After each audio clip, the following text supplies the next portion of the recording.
Well, Bernie, thank you very much for this opportunity to be here today. Let me start before I call on the governor and say a few words about him, just saying, Bernie, on behalf of all of us, welcome to your first Leaders and Legends Breakfast. It's great to see you here. Great to see you in Baltimore. For those of you who haven't yet had a chance to meet Bernie, I hope you do come by and introduce yourself to him this morning. I am now on a 24-hour cycle. I had dinner with Bernie last night, breakfast this morning. We're having coffee later on today. We're going to have a lunch together, drink, and he's sleeping over tonight. But you just can't get enough of the guy. He's smart, he's energetic, he's just brimming with ideas, this is now, I count the days. This is day 74, right, Bernie? This is all of my deans. I know exactly their time of service.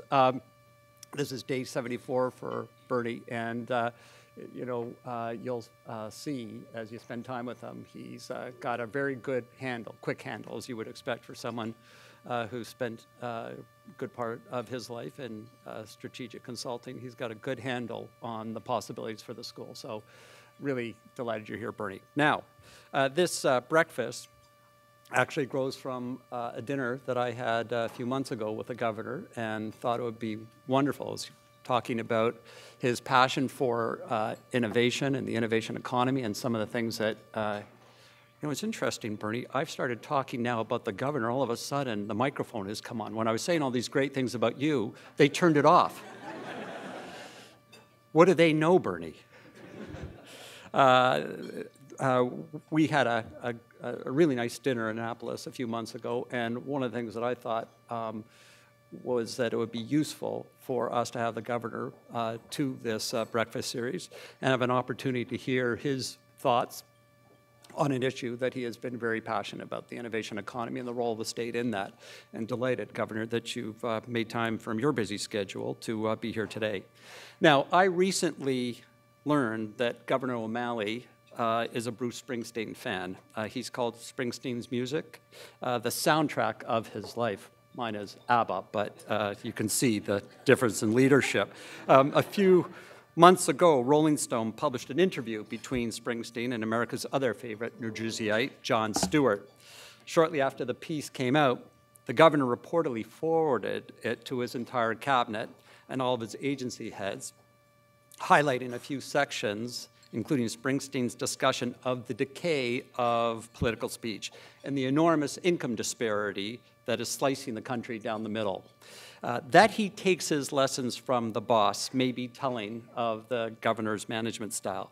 But the interview contained another line that struck me as important. Jon Stewart remarked that Springsteen's recent work seems to, quote, move from the personal and the political to a sense of the spiritual. From the personal and political to a sense of the spiritual. By all accounts, I believe this description also matches the governor's approach to governance. He grew up in Maryland in a house where decency was expected and public service was an honorable calling. Here as mayor of the city, he gained his political foothold by asking more of its residents, demanding more of its business leaders, and holding himself and his advisors to a higher standard. And the refrain of his mayorship, believe, became a spiritual battle cry of sorts.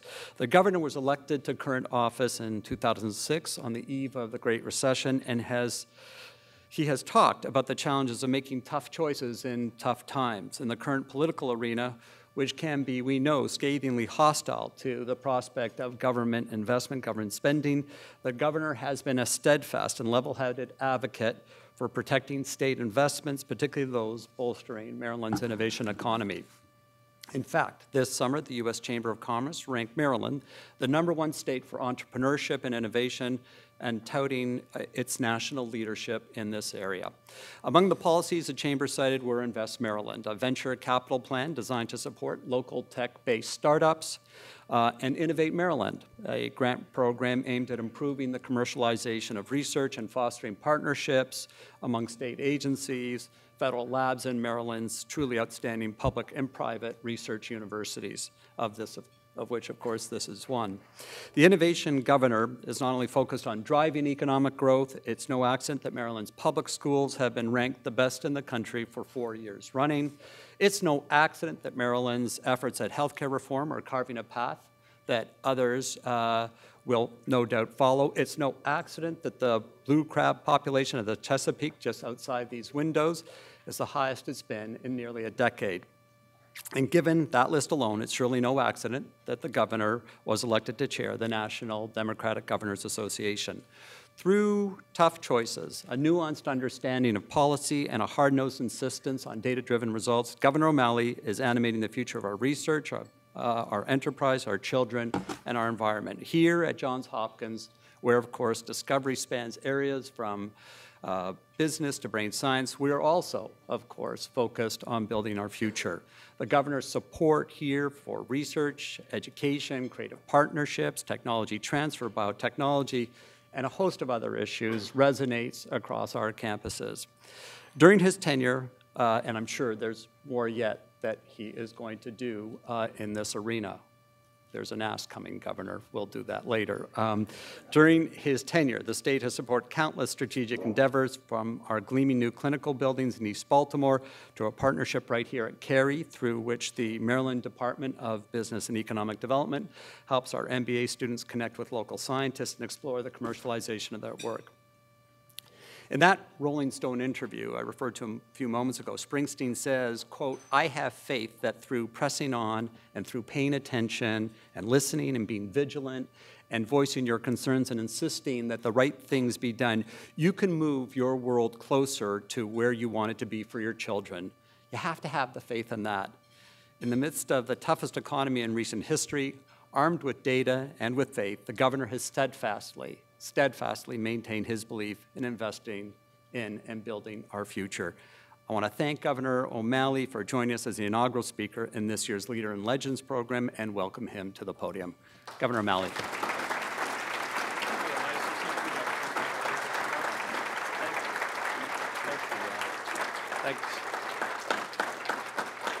Thank you. Ron, thank you very, very much, Mr. President. That's one of the nicest introductions anybody's ever given me, and yeah, half of it's true. It's great to be with you, and Ron, thank you for your friendship. Thank you for your partnership. I look out at EBDI and think about how far we've come since those early days when your predecessor and I sat down and we said, look, we could do this, or we could wait another 40 or 60 years and other people could start this. But instead, together the City of Baltimore and Hopkins started EBDI, and it is moving forward, and it's tremendous progress that would not be happening without your leadership. So thank you for your friendship. Thank you for your leadership of this great institution. And Dean Ferrari, welcome. 70, how many days? 74 days. Do you know what happened on, Dean Ferrari, do you know what happened on this date in your new city 198 years ago today? I do not. The British opened their bombardment on Fort McHenry this very day. So don't ever let me ask you an 1812 story again and not have you. You're not going to blame the Canadians on that. No, we will not blame the Canadians. They were just, part of the fray. How many of you are students here at the Carey Business School? All right, great, okay. It's great to be with all of you. And President Daniels had asked me to consider coming here to the Carey School and to talk about economic development and to talk about job creation. And we do so as we kick off our Jobs and Opportunity Tour. So I will be going all around the state and highlighting those aspects, those individual stories of entrepreneurs and business people that are growing our economy. To those of you who are currently pursuing your business degrees, I hope this will just be the beginning of an ongoing conversation, an ongoing collaboration as we move forward together.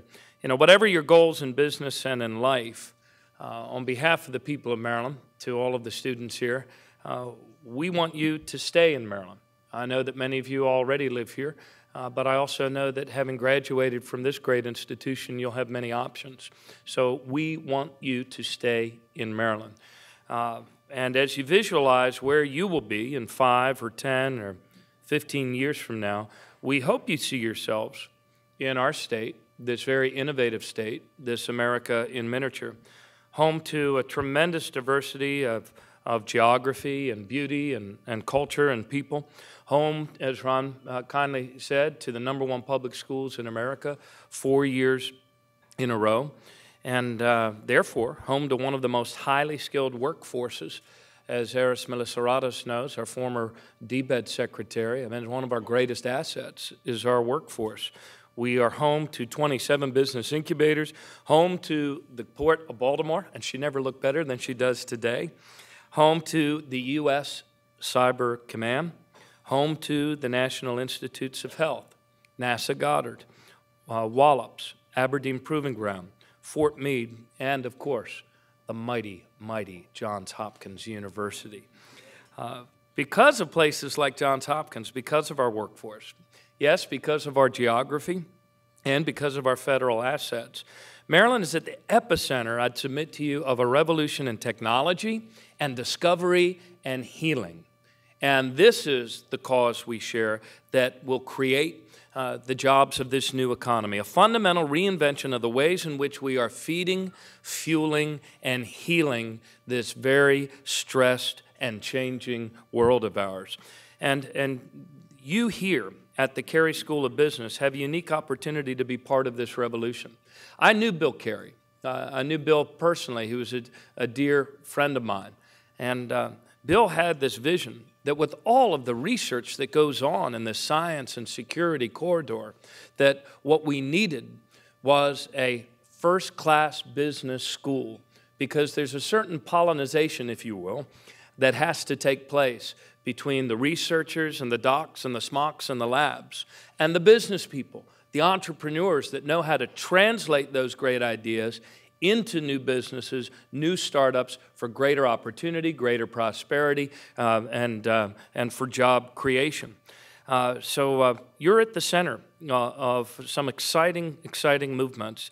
You see, the great irony of our times is that the very immensity of the challenges that we face with respect to climate change, to terror, to resource scarcity, to energy security and health, all these big, scary globals, right? Put the word global in front of each of those. The immensity of these challenges is actually driving innovation in every sphere of education, of technology, and of life sciences. And that's where you come in. You know, there's an axiom in business I'm sure you're well aware of, that if you don't have a competitive advantage, you shouldn't compete. Well, we as a state have tremendous competitive advantages. And these competitive advantages are the answers to those challenges I mentioned. Life science, clean tech, green tech, healthcare, information technology, cybersecurity, space, aerospace, global trade, and advanced manufacturing.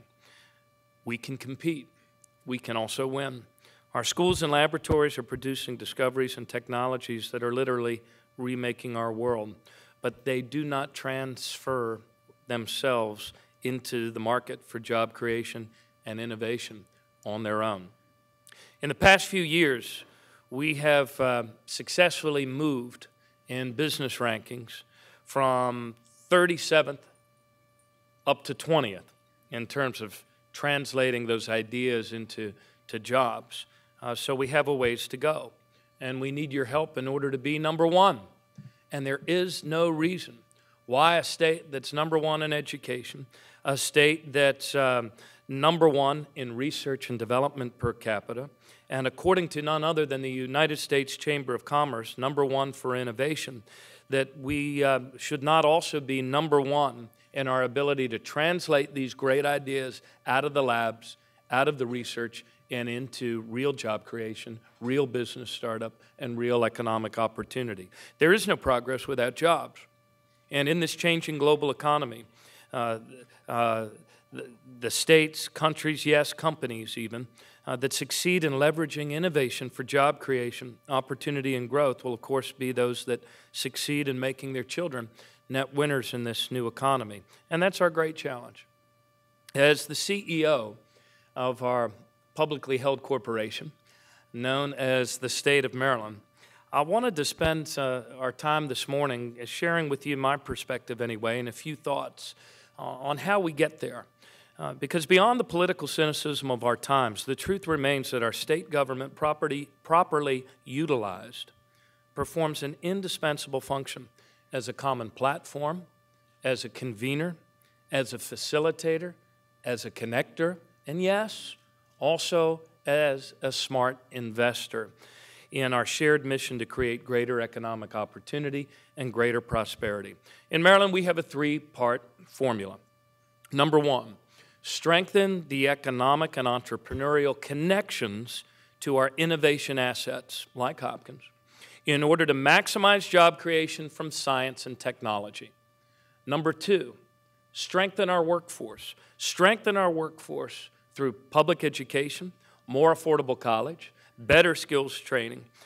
Number three, make the smart investments necessary to enable, spark, and accelerate job growth.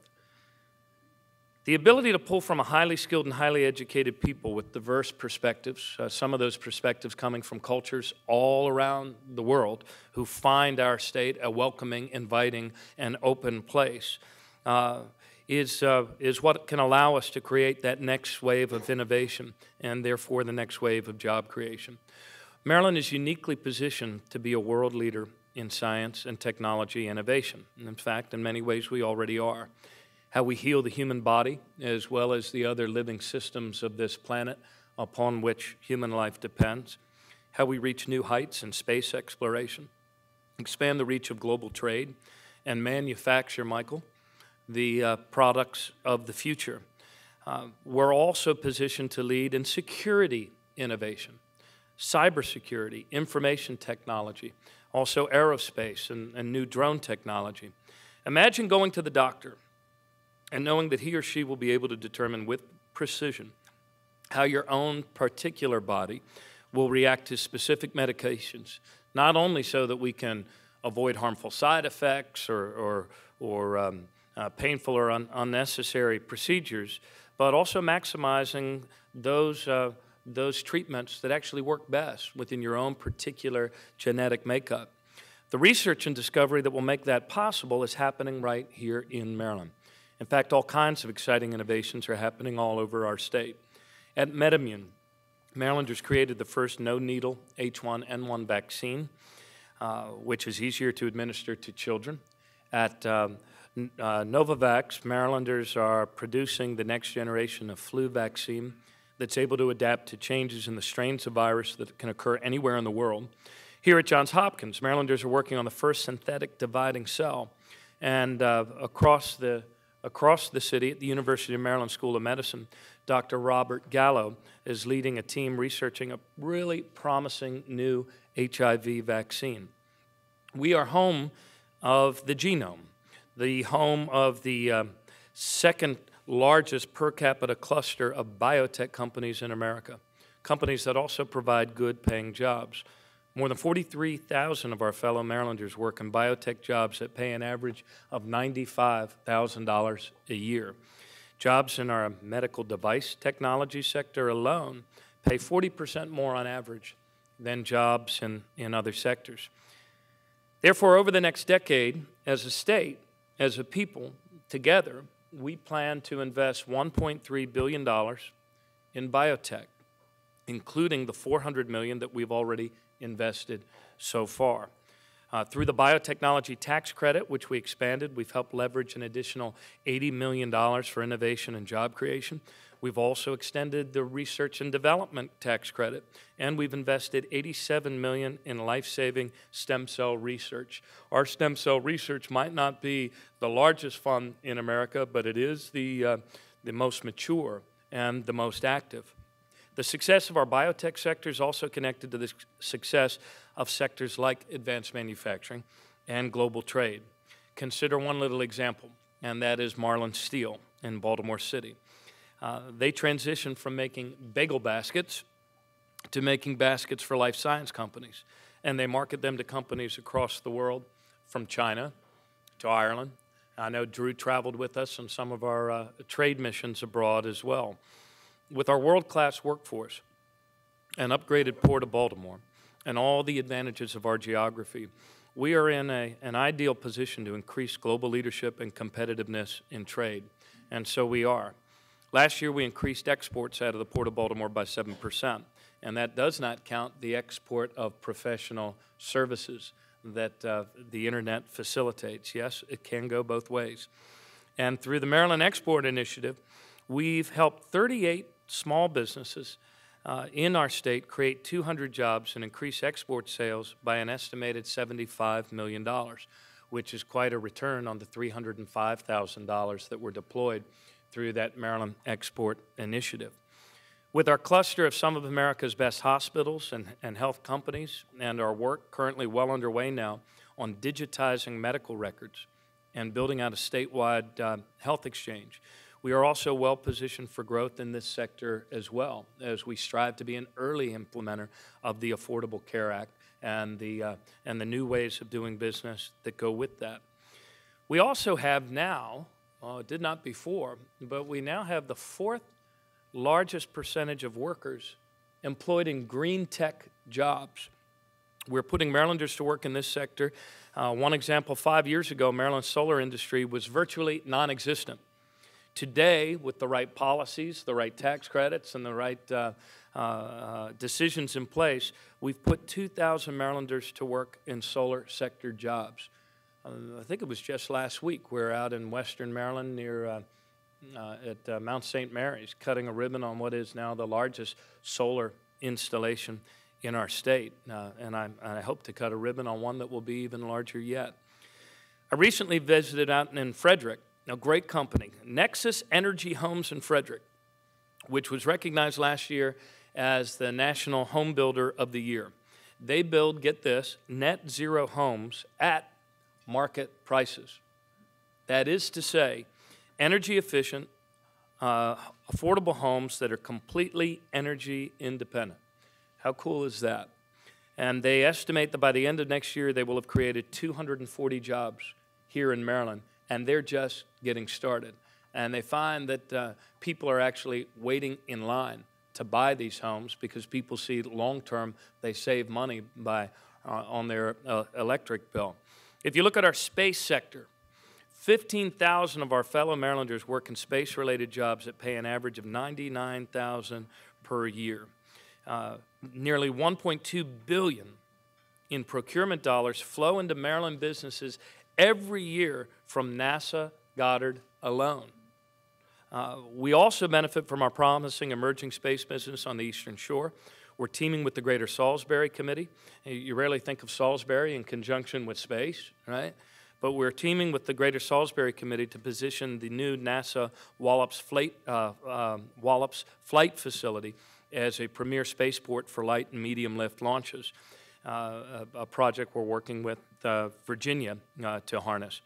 And we're also pursuing jointly with New Jersey and Virginia the job-creating potential of the Federal Aviation Administration's new Center for Unmanned Flight Technology, a market sector where we also have some tremendous private companies like Sierra Nevada out in western Maryland.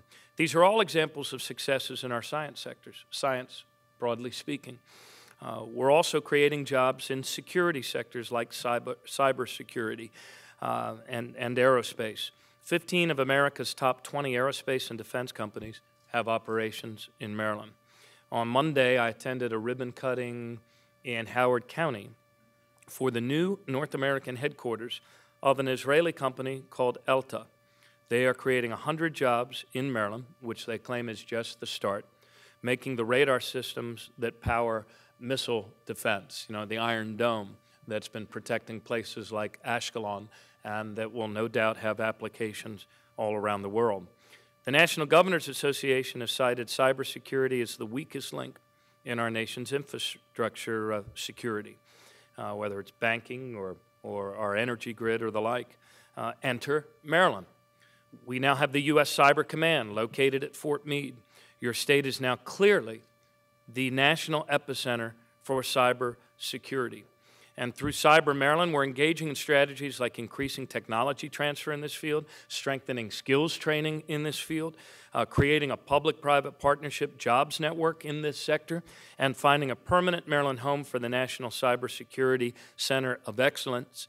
Kudos to Senator Barbara Mikulski, who understands the job-creating potential of Maryland fulfilling the cybersecurity demands of our nation, all with the overarching goal of maximizing job creation in this sector. Let me talk a little bit here about Maryland's workforce, something that perhaps we tend to take for granted, but as President Daniels mentioned, I mean, these things are not accidents that we would have the #1 schools.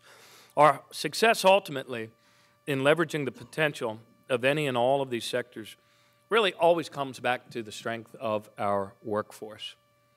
The strength of our workforce and the strength of our connections and synergies with Maryland's federal facilities. And we're using every tool available to harness the job creation potential of those two assets, our workforce and our federal facilities. One such tool is underutilized, I think, so far, is career and technology education.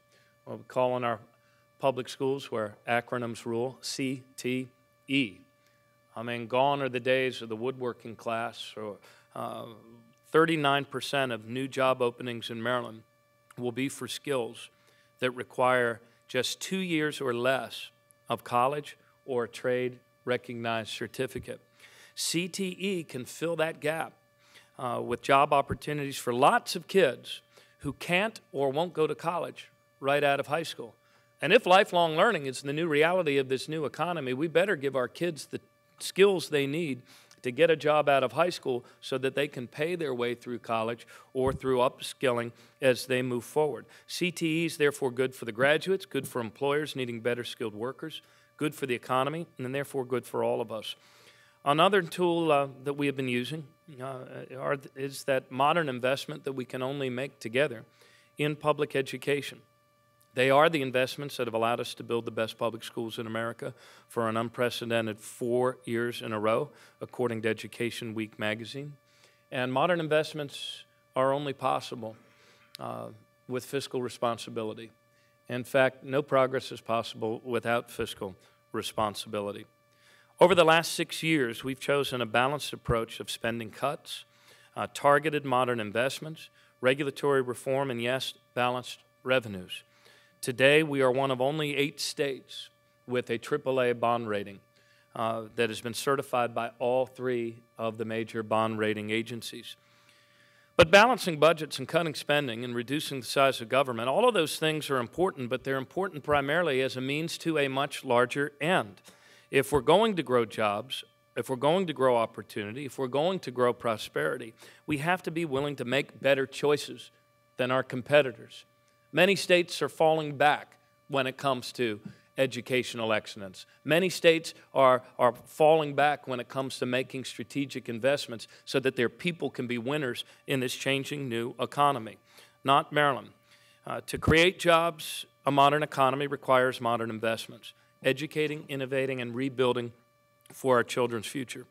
And that's not a Democratic or Republican idea. It is, however, an historic and economic and an American truth. And it was true for our parents and grandparents. And it is the truth that has built our state and the truth that has built our country and the truth that will build an economy to last if only we have the courage to return to it.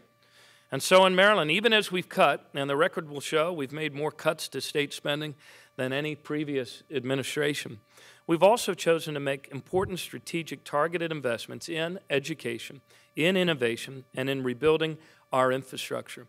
The modern investments we've chosen to make in public education, even at the height of the recession, are the largest investments we've ever made together in public education. Why? Because our economy, Maryland's economy, is an innovation economy. And in an innovation economy, our greatest competitive assets are the talents, the skills, the creativity, ingenuity, and education of our people. Get this. The Milken Institute calls these investments our human capital, the capacity of our people to innovate and create.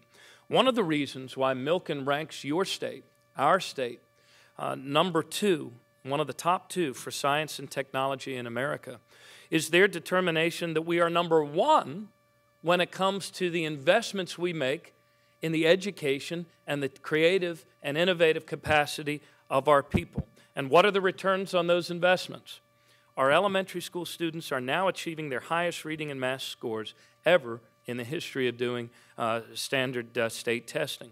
Our middle school kids are setting records now on their state math exams.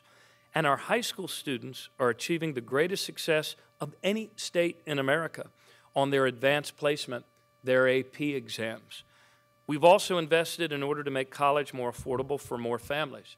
There's no magic wand for freezing tuition. We've got to put the investments in together in order not to shove those costs off on the generation that's currently matriculating through. One of the brilliant parts of our great country's success through the years has been our ability to educate every successive generation at higher and broader levels. And so we did freeze tuition 4 years in a row, also at the height of the recession in Maryland, while other states were raising it. As a result, I think we moved from the 6th most expensive down to we're probably 26th or 27th. We've made college more affordable, and the College Board recently reported that over the last 5 years, no state has held the line against college tuition increases better than Maryland has. Today, we have the most PhD scientists and engineers per capita of any state in America. And we want to be able to say the same thing in 10 years. So in addition to investing to make college more affordable, we've set the goal of graduating 40% more students in the STEM disciplines of science, technology, engineering, and math by 2015. And we're currently about halfway there. You can check all of these goals on the state website, StateStat. There is a dichotomy across our country between unacceptably high unemployment rates and businesses who cannot find adequately skilled workers. Therefore, we are investing in those opportunity generators known as community colleges, some of the best run and most nimble institutions in our state. And we're investing in things like Pathways to Cybersecurity, a partnership between state government, Baltimore City, Anne Arundel, Carroll, and Howard counties, made possible by resources from the Obama administration. Let me talk a little bit about the investments. As we invest to educate, we're also investing to innovate. And a great example is Invest Maryland. It is the largest single shot of venture capital we've ever pumped into our state economy. And why did we do it? We did it because seed and early stage money had all but dried up at one point in this national recession, as people sat on the sidelines waiting for things to change. We did not want to sit back and watch the next generation of great American companies being created in Massachusetts or California. We want it to happen right here in Maryland. Our goal, as we created a mechanism by which large entities like insurance companies could forward pay their tax liabilities at a discount, our goal was to raise $70 million for the venture fund. In the course of the auction, we actually raised $84 million for Invest Maryland. We are also investing to rebuild Maryland's infrastructure. Over the past 6 years, we made some very real progress. Port of Baltimore, that public-private partnership that will allow now the larger ships that can pass through the Panama Canal to come here to Baltimore, was one of those investments. We've also made record investments in school construction. We've made record upgrades to our clean water infrastructure. We opened and completed the ICC. We are moving forward with the red and the purple line, the light rail here in Baltimore, and also the one in the Washington area. And we've also are well underway to completing one of the most robust, if not the most robust, broadband network of any state in America. We will have all of our jurisdictions connected to broadband. Again, thank you, Ben Cardin, Senator Mikulski, and President Obama. That was a $115 million investment from Recovery and Reinvestment Act. Let me kind of move to conclusion here by sharing some thoughts about a government that works. You know, to get the most out of every dollar that we invest together, in your state government, we relentlessly strive to make government work more efficiently, transparently, and effectively, with performance measurement and regulatory reform that's eliminating hundreds of pages of unnecessary red tape. One example of performance-measured government is that in 1999, the city of Baltimore was the most violent city in America. Over the last 10 years, Baltimore has achieved the biggest reduction in Part 1 crime of any city in America. It did not happen by chance. It happened by choice. Government is not the private sector, but without a properly functioning government, the private sector cannot grow. Therefore, we openly set goals and measure the performance of our public institutions and our collective efforts through that shared corporation of ours called the State of Maryland. The widespread advances in internet access and geographic information systems has made it easier than ever from a practical standpoint to broadly and publicly share information about how our government is working, if our government is working, and to do that with every citizen. The ultimate shareholders in this shared endeavor, the modern age citizens that we serve and that we are, expect their executives to manage for results in this high-stake competition for jobs, for opportunity, and for our children's quality of life. And public and private collaboration, I'd submit, is one of the highest forms of human innovation. And it's the key to making our state more prosperous and more competitive in this emerging new economy. The Innovation Initiative, where we're moving now every year with Hopkins and Morgan and Maryland and the state, 40 new ideas a year out of the labs and into the economy. That is one example of that public-private cooperation. Port of Baltimore is another. GM up the road. That didn't happen by itself, and it did not happen only because of GM. You and I together as citizens of the state, and for those of you that live in the county, Baltimore County also invested, so that instead of that new electric drive motor being assembled and produced in Mexico, it's being produced and assembled here in White Marsh. And they are adding jobs in our manufacturing sector. We also created a small business loan guarantee fund that's helped small businesses leverage $86 million in capital and create more than 1,100 jobs. And as I close, I just wanted to share one story of a Maryland innovation and an entrepreneur. And it is the story of my friend Steve Dubin and his company, Martech Biosciences. Martech found a way to extract life-sustaining omega-3 fatty acids from algae. Omega-3s are key ingredients in both dietary supplements and baby formula. And now not only has Martech marketed their product domestically, Martech is actually used in most American baby formulas. They're also successfully marketing it overseas. Martech came on our trade mission to India, for example, a large market with a large, in fact, a large vegetarian market and a very, very strong market now for Martech. But get this, their innovation also just might indirectly help the health of the Chesapeake Bay by easing the demand for the overfishing of menhaden, those tiny little feeder fish that form the base of that marine food chain upon which the health of the Chesapeake Bay waters depend. Those tiny feeder and filter fish also happen to be a source of those omega-3s, hence their overfishing, hence their depletion. And so if we can get those omega-3s from algae, it might have an impact even beyond the life-sustaining and important work that it does in nutrition and in baby formulas here in America and around the world. Look, we believe in Maryland that progress is a choice and job creation is a choice. And we have not recovered everything we lost in the recession. No state has. This is still very much a work in progress, but we are progressing and we are moving forward.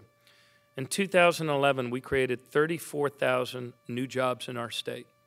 For that calendar year, that was the 9th fastest job growth rate among the 50 states.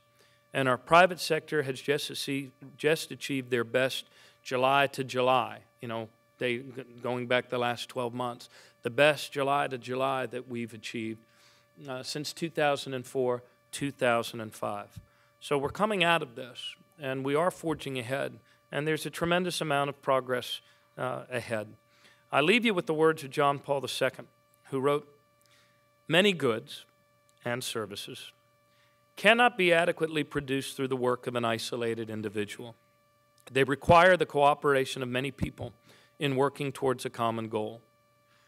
Our hope to all of you as you graduate from the mighty, mighty Carey School of Business here at Johns Hopkins is that you will join the ranks of those Marylanders throughout our state, like Steve Dubin and others, who are working toward the common goal of healing, of hope, of discovery, of innovation, of job creation, of growth, and of greater opportunity for all. I thank you all so much for coming out this morning, and I thank you for what I know you're going to do, what we're going to do together in the years ahead. Thanks very much. Wow, that was long. Thanks.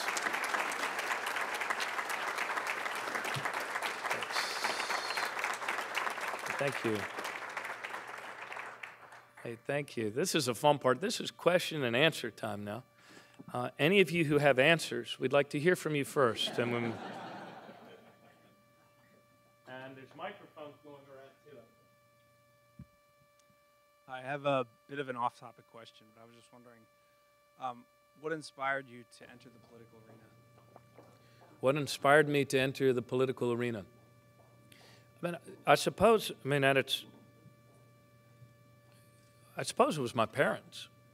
I grew up in a household where, every night around the dinner table, we'd talk about the events of the day and about, politics and other things. And my parents taught each of us that politics is a noble and honorable calling, and that the only thing wrong with politics is that not enough good people try. And so I was lucky at an early age to work, in campaigns, including for Senator Barbara Mikulski on her very first U.S. Senate campaign. And I've had a tremendously rewarding experience being able to serve the public. And I've seen what can happen and how lives can be saved in a city given a better future if we make our government actually perform. And so, but I got into politics primarily because of my parents, who taught us that it was an honorable profession and an honorable calling. Thank you. Questions, answers? Governor, how you doing, sir? Hi. Terrible with these things. Just a question. A lot of talk about And CTE. who are you, and what do you do? I'm sorry. Hey, my name is Joe Newbert. I'm a MSIS student here, and I work for Northrop Open Linthicum on my day job. So Great. Quick question for you. A lot of talk about STEM and CTE. Want to ask your opinion and perhaps your approach to getting more entrepreneurship in K through 12. I run into a lot of kids nowadays, my brother and my kids and other kids. You ask them about what they want to do, and they seem kind of lost, about what the future holds and things along those lines. And I see a lot of push to get science and technology, a lot of push for careers, but I don't feel a lot of public sector thrust into entrepreneurship, especially in the early stages in K through 12 and especially in high school. So any thoughts on that would be greatly appreciated. And yeah, interesting. Are you aware of a state or a county that has in government, we always like to be the best at doing something second, because someone else has already worked out the research and development. But I think you're right. We have various sort of one-off contests and some other things that are good and are happening, but from a curriculum standpoint, I'm not aware of say, an entrepreneurial curriculum requirement. Are you aware of another state that's doing this better, or county? I've seen various smaller programs, but they're always geared towards something that's not entrepreneurship. Actually, I think the University of Baltimore has their undergrad in entrepreneurship. I think they're one of the only programs I've seen where they actually have a program that leads to entrepreneurship, or it's at least geared around that. And that's my dilemma, is I'm not aware of, like with my son, I've started to work with his school to try to start a business club, to start talking about how to make capitalism work, how you turn those ideas into P&L, right, and how you move things forward like that. But I just want to encourage you, and it would be great if we could get some thrust into that area to start just building the minds and leadership of our youth and thinking about how capitalism works, how our country works, how democracy works, and making that stronger. Yeah, that's a very astute insight. To the extent we do anything like that, it's usually, in the ranks of an extracurricular.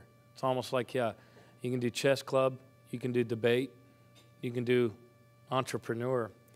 There are some who say that we should be talking not just about STEM, although the STEM people will cringe when I say this, but we should be talking about STEAM, science, technology, engineering, art, and math.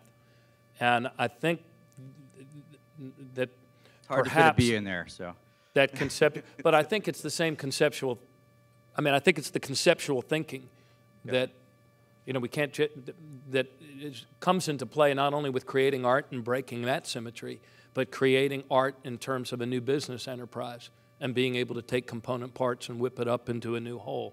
Yeah, there are some small programs. I remember as a kid, I went to 237 over in Canton, and we sold teddy bears. I think it was like 6th grade. You sold what? Teddy bears, in 6th grade, and basically we turned $1 profit in 4 weeks. And that was the only instance. And I talked to my kids about it, and you hear, I think they do one program in school right now where you actually go out and try to sell something and turn a profit. So just would be great, more thrust into business leadership, into that, the intellectual capital that's involved in making that happen with the youth. Yeah, we have some contests and things going on. That's interesting. We should probably pull together a Congress. And we have a new school superintendent in Lillian Lowry, and if you haven't met her yet, you soon will. She's really, really good. She's been on the ground just a day or two more than you, Dean. But I will talk to her about that. Yes, sir. Thank you, There sir. are 2 programs that address exactly what he's talking about. One has been around a long time, that's Junior Achievement. But one that's more focused on the entrepreneurial side is called NIFTY. Nifty, Junior Achievement and Nifty. Yeah, NIFTY is a national initiative for entrepreneurial training. And it's very active in the K through 12 arena. Junior Achievement starts around middle school, and this one follows up in the senior high school arena. Nifty. And is it a curriculum-based thing, Eric? Or is it it's like a contest extracurricular? But they actually do a Junior Achievement Exchanger where they send industry volunteers into the school system to teach one hour a week, basics of economics and entrepreneurship. And they have Enterprise City where kids have to go out and just part of the Baltimore County curriculum, for example. It So is. that stuff does exist, and it really is integrated with the whole K through 12 system and technology education. And some counties do it better than others. I wasn't aware that Baltimore County did it. Is it a requirement in Baltimore County schools? Yeah. I know kids that have done it. Yeah. Well, we should whip it together and pull them all around the table with Lillian. That's a good one. Thank Thank you, you. Governor. Hey, that was an answer, I think. Or at least it was a well-framed problem that has the seeds of an answer. Yes, ma'am. Just wanted to follow up Joe's comment, and that is that at the University of Maryland, And what is your name? Joni Mullane, I used to work for Johns Hopkins and for the University of Maryland College Park. Pull that microphone down there. Thank you. Got it?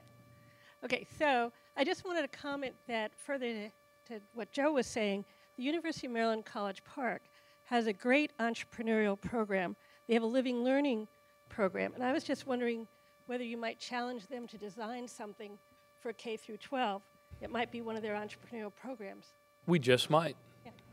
The man, yeah, it's a good idea. And I've been to College Park for, I was there just this last year, I guess, with Kevin Plank on that contest. John Grant with Grant Consulting. I'm starting the professional MBA program here in the fall. First, I'd like to say a fabulous speech last week at the DNC. Oh, thank you. I was honored to be a part of it. Good. I was in the hall, so. 2 questions. As the executive of Maryland, what challenges do you face in job creation? And the second, this may be a little bit early for this question, but and looking far ahead, but 2016, will we see a run out of you for president? Oh, well, let me answer the second question first. No, I'm entirely focused on what I'm doing right now, and doing everything I can to help the president in his reelection and Democratic governors. But thank you. To the extent that people talk about 2016, it's because of all of you and what you've done in the face of a recession. I mean, no amount of pushing and PR can convince people that you have the best public schools in America if somebody else isn't recognizing it. I could wave a flag and say we're great for innovation. but it's the U.S. Chamber of Commerce that says we're #1 in innovation and entrepreneurship. And so those mentions, I hope you all take some pride. You know, when people, you know, the only thing that doesn't make me turn beet red when people ask that question is I know that any of those honorable mentions are entirely attributable to the good things you all have done in the worst recession. And so maybe there is still a market for government that actually functions and works and making progress. On the other score, you know, the biggest problem we face is the same problem all of you have faced. I mean, none of us is so strong and so great that we're immune from a national economic downturn. And Ron was quoting Bruce Springsteen, my favorite macro-political economist, you know, and talking about the challenges our country's going through with the, you know, and the symptoms that we see from undercapitalizing the American idea. You see it in terms of a middle class whose buying power, you know, has been greatly eroded, which in turn slows our economy. You see it in America that's not making the same pace or scale of investments that we had in every other generation in education, infrastructure, and innovation. So the biggest challenge is the economy. If the economy's not working, everything else is, you know, there is no progress without jobs. So the biggest challenge has been in managing, which I'll take your question to, in managing through this, the biggest challenge has been to stay focused on the goals and not to allow the difficulty of these times to be an excuse for failing to achieve those goals. It's actually in downtimes that you can make the greatest competitive leaps. I mean, if everybody else is, I mean, the college tuition that I mentioned is one of those things. I mean, to move from the 6th most expensive down to 26th or 27th was a function partly of us making the right decisions, but also partly the other guys falling back and not making the right decision. So it's in the downtimes, I think, that you can increase your competitive advantage if you do it in a smart way. Understandably, when department heads look at their budget and every year they have to go carve another 10% out, they can sometimes become traumatized and lose sight of the bigger goals and come to believe that balancing their budget is where their job begins and ends, because no other secretaries had to do this year after year after year. Yeah, that's right, and that's what you volunteered for, and you also have to make progress. So that's been the most challenging part. Unfortunately, you have a lot of really good people in these departments and agencies. Lowest crime, I mean, driven crime down to the lowest level since in 35 years. I mean, those things aren't happening by themselves. Thank you, Sean. Governor, I don't want to give you a softball. And what is your name, sir? Ned Halley. Ned. And I have a lot of friends who know that I'm a big supporter of yours, and they... I'm sorry about that, Ned. It's created a lot of difficulties. and the primary one being that they say that Maryland is not competitive because of the tax differential, or the expensive, the high taxes that we have. And I'd just like to hear how you justify your pro-business, and that you have people that say that business is going to go where the taxes are lowest, and the business goes, the jobs go, et cetera, and so forth. Gotcha. So how do we, what should I tell my friends who are so misguided? A few things. Some of the states in the country that have the lowest tax burden also have the slowest economic recovery. In other words, there's there's more to creating jobs in the new economy than having the lowest possible tax rate. I mean, Somalia has almost no taxes, but they don't have any biotech, you know? Maybe we could go a little closer, like Virginia, for example. In Virginia, I mean, we ranked 9th in rate of job creation last calendar year. Our neighbors in Virginia, very strong, very strong state, and it's good to have strong neighbors. They ranked, I believe, 21st, 22nd in rate of job creation. We ranked 9th. If you look at state and local tax burden as percentage of income in our state, where we have the highest median income, higher than Virginia, we actually have the 3rd lowest tax burden, state and local tax burden, as percentage of income of any state in the country. Forbes magazine ranks us, I think, 12th best in terms of tax burden on established businesses. We have a lower corporate income tax than Delaware, lower corporate income tax in Pennsylvania, lower corporate income tax than the District of Columbia. We have the 32nd lowest sales tax of any state in the country, and that's after I asked you all to pay another penny, raising us from 42nd lowest to 32nd. We do have, Ned, a progressive income tax. We do, and that's the way that that's a choice that we've made as a state.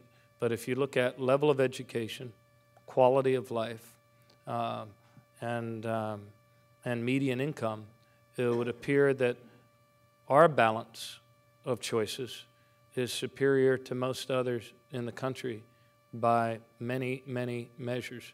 Our unemployment's 7% now.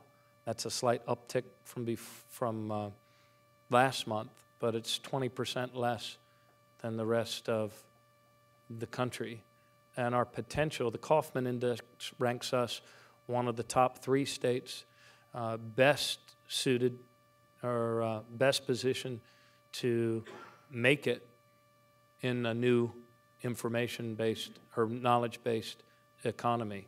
So there are many things that go into that mix, but I would put our performance through this recession up against the other 50 states, and you'll actually see we fare pretty well. At this point in the year, our neighbors in Virginia are a bit ahead of us on that, but that could change. You know, taking anything from one or 2 month period of time is not advisable on these BLS numbers. But last year, we ranked 9th in job creation, and that's what I primarily focus on. Good answer. Thank you, Ned. Hey, thank you, Dean. Thanks.